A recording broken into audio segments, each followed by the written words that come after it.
ఒక బ్రహ్మాండమైనటువంటి అద్భుతాలు కొన్ని జరిగినాయండి, కొన్ని అద్భుతాలు జరిగిపోయినాయి. అవిటి గురించి మనం ఇక్కడ మాట్లాడుకోవాలి. మేడం గారు అయిపోయిన తర్వాత, మొత్తం అయిపోయిన తర్వాత మొన్న ఇష్యూ జరిగింది కదా, కొండా సురేఖ వర్సెస్ ముఖ్యమంత్రి రేవంత్ రెడ్డి గారు, పొంగులేటి శ్రీనివాసరెడ్డి గారు, వేం నరేందర్ రెడ్డి, ఈ వ్యవహారం అంతా నడిచి రచ్చకెక్కిరు కదా, బయటపడ్డారు కదా. బయటపడ్డాక అది బాగా ఇష్యూ అయింది. ఈమె కూతురు ఎవరైతే ఉన్నారో సుష్మితా పటేల్ బయటకు వచ్చి ముఖ్యమంత్రి మీద, ముఖ్యమంత్రి అన్నదమ్ముల మీద, ముఖ్యమంత్రి దగ్గరి వ్యక్తులైనటువంటి రోహిన్ రెడ్డి మీద, వేం నరేందర్ రెడ్డి మీద, అందరి మీద ఆరోపణలు చేసింది. ఆమె పొంగులేటి శ్రీనివాసరెడ్డి మీద అందరి మీద ఆరోపణలు చేసింది. సెటిల్మెంట్లు, దందాలు, ఎక్స్టార్షన్లు, గన్ను పెట్టి బెదిరించడము, ఈ దందాలు, డెక్కన్ సిమెంట్స్ వ్యవహారం, ఇవన్నీ కూడా బయటకు వచ్చినాయి. ఇవన్నీ బయటకు రావడంతో ప్రభుత్వం నుంచి నో కామెంట్, సైలెంట్గా బెల్లం కొట్టిన రాయి లెక్క సైలెంట్గా ఉన్నారు. మాట లేదు. ఎక్కడ డీజీపీ గారికి కనపడలేదు, పాపం శివధర్ గారికి ఎక్కడ కూడా కనపడలే. ఈమె కూతురు మాట్లాడేటువంటి మాటలు వినపడలే, కనపడలే. అందుకు ఆ టైంలో మేబీ ఆయన మరి స్లీపింగ్ మోడ్లో ఉన్నాడో ఎక్కడ ఉన్నాడో తెలియదు, కానీ అవేవి కనపడలే. దాని మీద ఎఫ్ఐఆర్ లేదు. ఈమె ఓఎస్డీని టెర్మినేట్ చేసిరు. ఆ ఓఎస్డీని ఎందుకు టెర్మినేట్ చేసిరో తెలియదు. ఆ ఓఎస్డీ మీద కేసు అయిందో కాలేదో తెలియదు. ఆ 100 కోట్ల వ్యవహారం ఏమైందో తెలియదు. ఆ మొత్తం వ్యవహారంలో ఇప్పుడు సుష్మితా పటేల్ చాలా ఆరోపణలు చేసింది. అందులో ముఖ్యమంత్రి రేవంత్ రెడ్డి గారి సోదరుల భూ కబ్జాల వ్యవహారం బయట పెట్టింది. మంచిర్యాల దగ్గర వాళ్ళేదో భూమి కబ్జా పెట్టడానికి ప్రయత్నం చేస్తూ ఉన్నారు. అందుకే రేవంత్ రెడ్డి గారు మా అమ్మ ఆమోదించినటువంటి ఫైల్ని ఆపేసిండు, ఆయన అప్పుడు జపాన్లో ఉన్నాడు అని చెప్పేసి ఇవన్నీ విషయాలు ఆమె చెప్పుకుంటూ వచ్చింది. ఆ విషయాలు ఏవి కూడా ప్రభుత్వం ఆ విషయాల మీద రెస్పాండ్ కాలేదు, మాట్లాడలేదు. మొత్తం క్యాబినెట్లో జరుగుతున్న దందాల వ్యవహారం మొత్తం బయట పెట్టేసింది. అంతా పెట్టేసి మీడియాలో చర్చ జరిగి, మీడియా అంటే మెయిన్ స్ట్రీమ్ మీడియాని మొత్తం కొనేసింది ప్రభుత్వం. ఎన్టీవీలో రాలే వార్త, దీని మీద టీవీ9లో పెద్ద పూర్తి స్థాయిలో డిస్కషన్ జరగలే, ఏబిఎన్లో రాలే, టీవీ5లో రాలే, V6లో వాసనే రాలే, కనీసం స్క్రోలింగ్ కూడా రాలే. పెద్ద పెద్ద పత్రికలలో, వార్తలలో, ఛానళ్లలో ఎక్కడ కూడా కొండా సురేఖ కూతురు చేసినటువంటి, సుష్మితా పటేల్ చేసినటువంటి ఆరోపణల మీద ఎలాంటి వార్త కథనాలు రాకుండా మీడియా సామ్రాజ్యాన్ని మొత్తాన్ని మేనేజ్ చేసిండు ముఖ్యమంత్రి రేవంత్ రెడ్డి గారు. మేనేజ్ చేసి అది బయటకు రాకుండా చేసి, అలాగనే వీళ్ళు కూడా కొండా సురేఖ దంపతులు, అలాగే ముఖ్యమంత్రి గారు, వీళ్ళందరూ కూడా కూర్చొని మాట్లాడుకొని చివరికి పిసిసి చీఫ్ మహేష్ కుమార్ గౌడ్, బట్టి విక్రమార్క అందరు కలిసి ఏంది మనం దోసుకొని తింటే దోసుకొని తినాలి, మనం వాటాలు పంచుకోవాలి, ఇది నీకు ఇది నీకు ఇది నాకని బయట వేసుకుంటే ఎట్లా? ఇప్పుడు అందరు బదనాం అవుతున్నాం, అందరినీ ప్రజలు చూస్తూ ఉన్నారు, మన భాగవతం అంతా బయట పడతా ఉంది, మన పంపకాలంతా, మన వాటాలంతా అని చెప్పేసి ప్రజలకు వాస్తవాలు తెలిసే లోపల 4 అరుచుకొని అందరు కలిసిపోయి ఇట్లా ఫోటోలు కూడా దిగొచ్చారు. అయిపోయిన తర్వాత ఇగో ఇక్కడ చూడండి, ఇట్లా కలిసిపోయి ఫోటోలు దిగి మంచిగా సాల్వాలు కప్పుకొని చేతుల చేసుకొని మనందరం కలిసిపోయినా మన వాటాలు సెట్ అయిపోయినాయి అని చెప్పేసి మాట్లాడుకున్నారు. ఇది అయిపోయిన తర్వాత నిన్న అది అయిపోయింది కదా, మరి ఇప్పుడు ముఖ్యమంత్రి గారికి ఇగో దెబ్బతింటది కదా, ఆయన క్షమాపణ చెప్పాలి కదా. ఈయన క్షమాపణ చెప్పే కార్యక్రమం చూడండి. వచ్చినట్టే మా పార్టీలో కూడా ఏదో మిస్అండర్స్టాండింగ్ తోటి కొన్ని గొడవలు రావడం జరిగింది. అక్క కొండా సురేఖ గారు, కుటుంబంలో తగాదాలు ఎందుకు వస్తాయండి? ఏ కుటుంబంలోనైనా దేనికోసం వస్తే తగాదాలు? మెజారిటీగా 90% ఆస్తుల పంపకాల దగ్గరనే కుటుంబంలో తగాదాలు వస్తాయి. ఆస్తులు కానీ, డబ్బులకు సంబంధించినటువంటి వ్యవహారంలో కానీ, ఇట్లాంటి వాటిలోనే మాత్రమే తగాదాలు వస్తాయి. మీరు గ్రామ స్థాయిలోకి వెళ్ళండి, మీరు పట్టణ స్థాయిలోకి వెళ్ళండి, పెద్ద పెద్ద రాజకీయ నాయకుల కుటుంబాల్లో కూడా విడిపోయినప్పుడు కూడా ఆస్తుల పంపకాల వ్యవహారం నడుస్తుంది. ఎక్కడో కొంతమంది మాత్రమే ఆత్మగౌరవమో లేకపోతే ఇంకేదో చిన్న మాట అనడనో పెద్ద మాట అనడనో ఉంటుంది తప్ప, డబ్బుల దగ్గర, ఆస్తుల దగ్గర మాత్రమే కుటుంబంలో కలహాలు వస్తాయి. ఇది వాస్తవం. ఎక్కడో కొన్ని చోట్ల మాత్రమే వివిధ రకాల కారణాలు ఉండొచ్చు. సేమ్ మరి కుటుంబంలో కలహాలు వచ్చినట్టుగానే, అంటే కుటుంబంలో ఆస్తుల పంపకాల వల్లనే కలహాలు వస్తాయి. ఇప్పుడు తల్లిదండ్రులు ఉంటారు, తల్లిదండ్రులు వీళ్ళ పిల్లలకు పెళ్లిళ్ళు చేసి వాళ్ళ కుటుంబాలు వచ్చే వాళ్ళ పెళ్లిళ్ళు అయిపోయి పిల్లలు పుట్టినాక ఈ తల్లిదండ్రులని నేను చూసుకుంటా అంటే నేను చూసుకుంటా అని ఏ కొడుకులు ఏ పిల్లలు గొడవ పడరు. నాకేమిచ్చినావు అని గొడవ పడతారు. పెద్ద ఆయనకి ఇంత ఇచ్చినావు, నాకేమిచ్చినావు, చిన్న ఆయనకి ఇంత ఇచ్చినావు, నాకేమిచ్చినావు అని గొడవ అవుతుంది.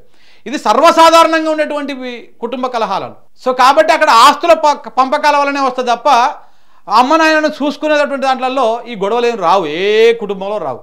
మరి మాకు తెలిసేది వరకు అయితే రావు. ఇప్పుడు మీరు చెప్పిన దాని ప్రకారం, మీ లెక్క ప్రకారము కుటుంబంలో కలహాలు వచ్చినట్టే మా క్యాబినెట్లో కూడా కలహాలు వచ్చినాయంటే కుటుంబంలో ఆస్తుల పంపకాల వల్ల, అప్పుల పంపకాల వల్ల, ఆ కారణాల చేత మాత్రమే వస్తాయి కలహాలు. ఇక్కడ కూడా మరి మీ వాటాల పంపకాలలో తేడాలు రావడంతోనే కలహాలు వచ్చాయని చెప్పేసి మీరు మరొకసారి చెప్పదలుచుకున్నారా? తెలంగాణ సమాజానికి క్లారిటీ ఇవ్వాల్సినటువంటి అవసరం కొండా సురేఖ గారి మీద ఎంతనైనా ఉన్నది. బరాబర్ ఆమె చెప్పినటువంటి మాట వాస్తవం. కుటుంబంలో కలహాలు వచ్చినట్టే మా దాంట్లో కూడా కలహాలు వచ్చినాయి. కుటుంబంలో ఆస్తి పంపకాల్లో తేడాలు వచ్చినట్టే మా దాంట్లో కూడా వస్తువుల దందాల తేడాల్లో పంపకాల్లో తేడాలు వచ్చినాయి. అంతేనా మీరు చెప్పదలుచుకుంది? చెప్పండి. ఇంకా మరి కుటుంబం అన్నాక అందరం కలిసి నడవాల్సిందే కాబట్టి మరి సో ఎంత వాటాలు వచ్చినా ఎంత తేడాలు వచ్చినా ఏమొచ్చినా కానీ కుటుంబంలో తేడాలు వస్తే మనం కొట్లాడుకోవాలి. అదే కుటుంబం మీదకి పక్కోడు వచ్చి ఆ వాటాలో నాకు కూడా కావాలరా అంటే మాది మీకట వంచుతావరా అని చెప్పేసి అందరు కలిసి ఎంతో అంటారా మనది తక్కువనే ఎక్కువ మనమనే వంచుకుందాం కానీ బయటోనికి ఓనియకూడదు అంటారు కదా. సేమ్ అట్లనే వాటాల్లో తేడాలు వచ్చినా కొట్లాటలు వచ్చినా క్యాబినెట్లో మనమే కొట్లాడుకోవాలి కానీ బయటోడు వచ్చి మన భాగవతం బయట పెడుతుంటే ఎట్లా? ఇక వద్దు ఎక్కువనో తక్కువనో నువ్వు ఎంత ఇస్తావో 125 ఇస్తావా 10 ఇస్తావా 15 ఇస్తావా అని చెప్పేసి వీళ్ళు పంచుకొని సెటిలైట్ చేసుకున్నారు అని చెప్పేసి కొండా సురేఖ గారి మాటల్లో అంతరంగాన్ని అర్థం చేసుకోవాల్సినటువంటి అవసరం ఉన్నదన్నమాట. మన పక్కనటువంటి పొంగులేటి శ్రీనివాసరెడ్డి గారి నవ్వు చూడండి, శిల్క నవ్వు. ఆహాహాహా, వాటే నవ్వు, వాటే స్మైల్. చూడండి ఒక్కసారి, మీరు ఒక్కసారి కొండా సురేఖ నేను తర్వాత చూపిస్తాను మళ్ళీ వీడియో మీకు. మా పాప ఏదైతే ఆ రోజు అంటే కొంత పోలీస్ రావడం వల్ల ఆవేశంలో ముఖ్యమంత్రి గారిని కొంత మాట్లాడడం ఏదైతుందో దాని విషయంలో నేను అంటే ఆవేశంలో ఏది పడితే అది మాట్లాడేస్తారా అక్క? ఆవేశంలో ముఖ్యమంత్రి గారి అన్నదమ్ములకు గన్మెన్లు ఎందుకు? ఆవేశంలో ముఖ్యమంత్రి గారి అన్నదమ్ములు కబ్జాలు పెట్టినాయి. ఆవేశంలో రోహిన్ రెడ్డి గారు గన్ను పెట్టింది. ఆవేశంలో రోహిన్ రెడ్డి గారు సెటిల్మెంట్ చేసింది. ఆవేశంలో డెక్కన్ సిమెంట్స్ భాగవతము.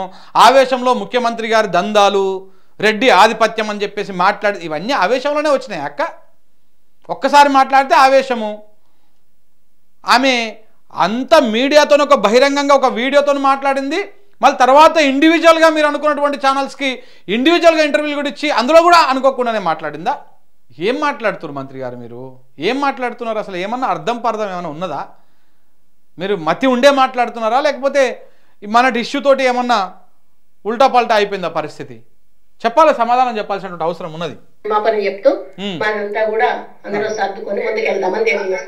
ఏం సర్దుకొని ముందుకోతున్నారు? ఏం సర్దుకున్నారు? ఏం సెట్ అయిపోయింది అంతా? క్షమాపణలు చెప్పారు ముఖ్యమంత్రి గారు. క్షమాపణ చెప్పంగానే ఆమె చేసిన ఆరోపణలన్నీ మాఫీ అయిపోయినట్ట.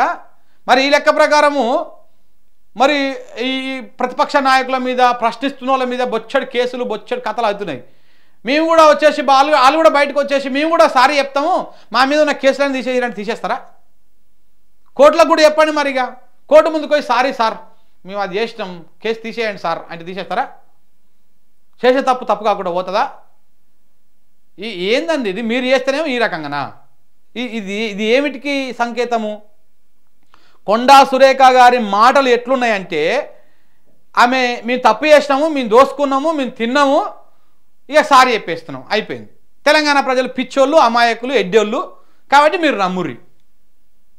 ఇది మేడం గారి మాటలో ఉన్నటువంటి అర్థము అంతరంగము.